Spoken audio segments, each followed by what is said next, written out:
Bismillahirrahmanirrahim. I would like to share some of the new aspects of this course related with the HR analytics.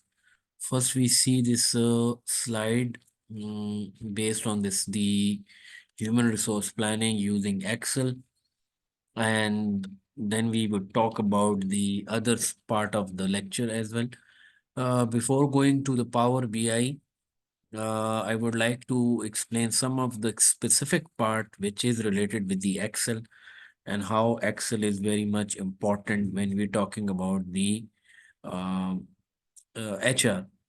Here we will talk about the specifically we describe some of the dashboard. We can say that some of the specific perspective in terms of when we're talking about the HR. In the previous lectures, if you people remember it, we would talk about the KPIs, and we also discuss some of the element related with the matrix.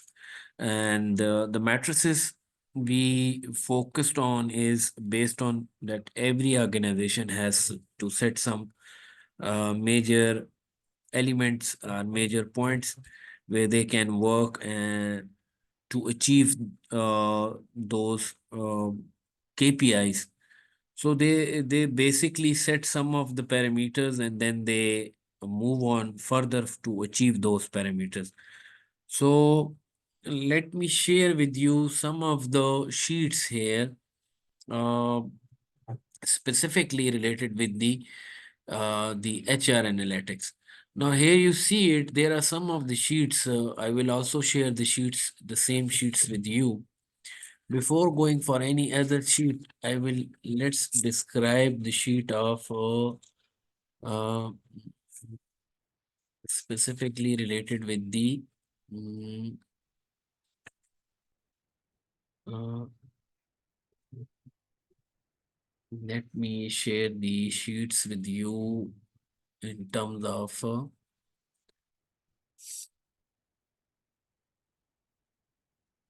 of the employee turnover rate, and then we can also discuss the. This sheet is related with the. If you're seeing it, the employee projections.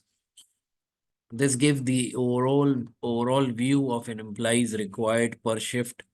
So here we're talking about number of beds in 100. So we required 125 nurses, 5 doctors, assistant doctors, support staff, cleaning staff, reception, and other is also related with the others requirement as well. So this leads to the complete data of the of a particularly mm, um, organization, or you can say that.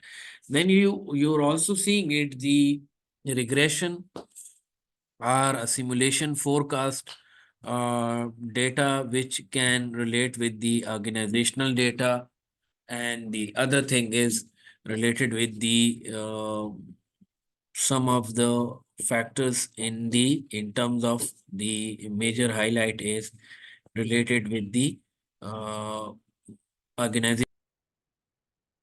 When we further move on this, the data new store is concerned is then we have to see we have when we going for the regression analysis.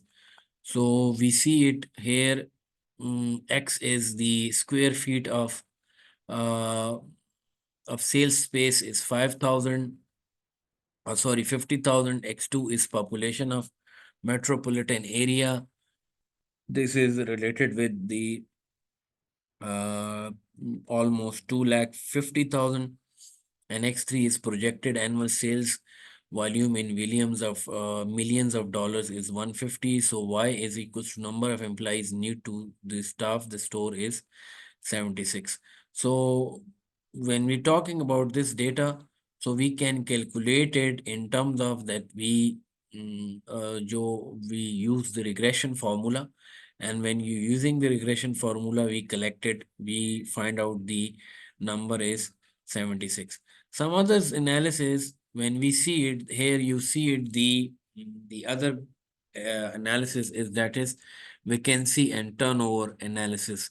data, which is also required for planning and for the analysis part uh, of the employees. Then we here we see it the level top management, middle management, lower management, non-managerial employees, skilled workers, assistant workers. Oh, here you see it. The first is the number is 291627 total numbers. It means that this is totally it's the total amount is 2,91,627. The expected vacancies are 2,79,048. Oh, sorry, this is 27,948, and the other is then the average turnover rate is 10.976. So this is a calculated amount for the average turnover rate. The average turnover rate is the when we calculate the average numbers divided by the total numbers, so we get it 18.938. I will share the same formulas with you as well. So you will calculate the every specific employee or the specific departments as well. You can calculate it by your own as well. Now move on the further analysis. So let me share the another table is here is the recruitment data. This is another data related with the recruitment positions applied and then the applied for and application data. The others specific data is related with the internal or external employees. Then we have the qualification bar related with for specific jobs. So this is a series of data is available. It's about around 1,004 entries basically related with this thing. Now going to the lecture as well, when we are seeing or when we are planning here is the there are some of the calculations we can do or we can easily do on the Excel. One thing is the supply calculation, skills inventories, replacement chart.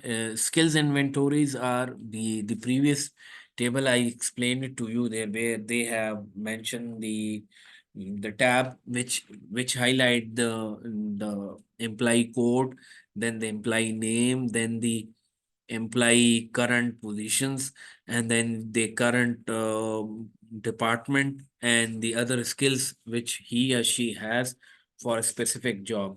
So then the replacement chart, when we're talking about a replacement chart, so the replacement charts are typically used to keep track of potential internal candidates for the firm's most critical positions. As you people know about it, there are some of the parameters we choose for the supply of the individuals, for the supply of the specifically requirements of the job. So the replacement chart is one of the requirements we go for the analysis of the planning for the employees. Mostly people is highlighting the two major factors when they are calculating the supply of the employees. So they always do with the comparison with the succession planning and the replacement planning we are talking about. Succession planning and the replacement planning are two different things basically. Replacement planning is for is focused on identifying immediate understudies, while we can say that succession planning is focused on developing talent to move forward. So when we're talking about a succession planning, so the succession planning is related to leadership development.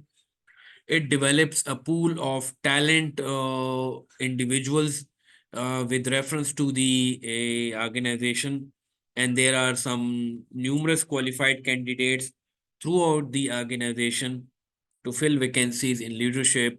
Succession planning used to concentrate on developing leadership at the top level, but now it is building a strong talent base, which helps to increase the employee loyalty and ensure the longevity of the company.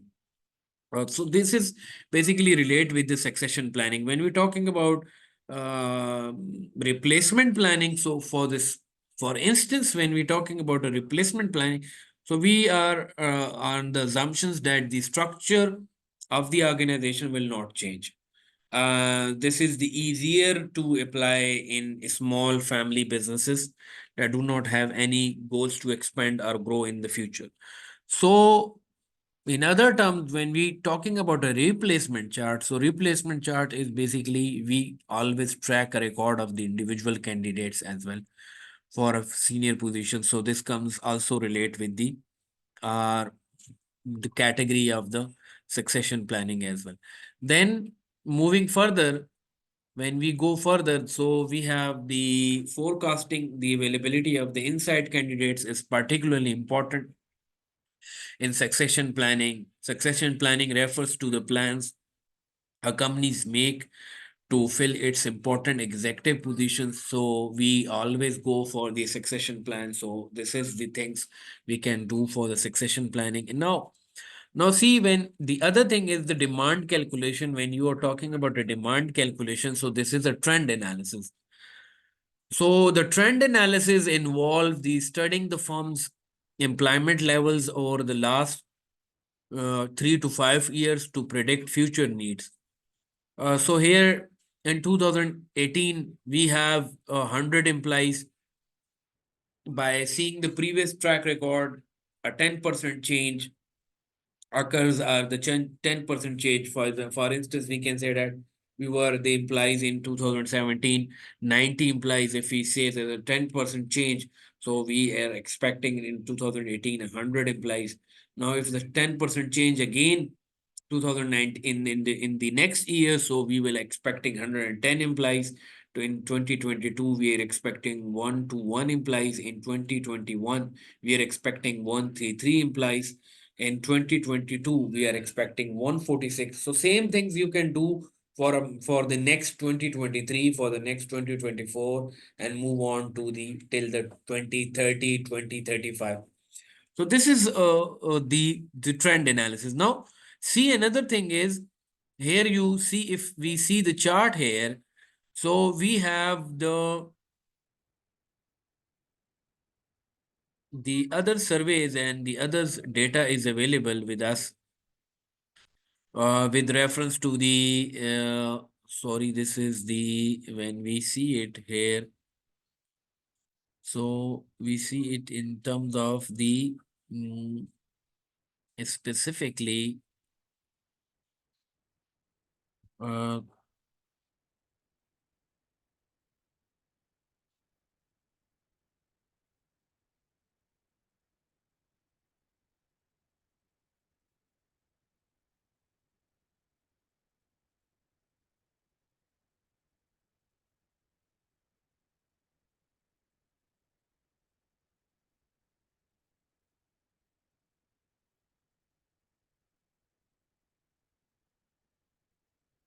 you see it here.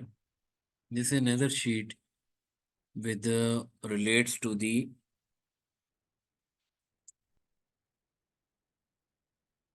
performance, career management, and turnover. So I show you the calculation where we can go for the calculation as well. And then uh, another important task which I will assign to you people is to calculate the turnover rate in the Excel. I will give you the data set where you can first identify, uh, in fact, you can, the data is provided to you, and then you will use the formula to calculate the turnover rate in the Excel sheet. For the turnover rate, we have the number of employees who left uh, divided by the total number of employees at the beginning of the period, multiply by 100. So this is the formula to calculate the turnover rate in the Excel. So now I will provide you the Excel sheet where I identify the number of employees and the total number of employees. You have to calculate it, and then you have to show it to me, your result as well. So then we will do the others exercises as well, specifically related with the in the Excel sheet as well. So let me share with you uh, in the group, in the WhatsApp group, and then we can talk about further more on this specifically task and then specifically work as well. Thank you very much.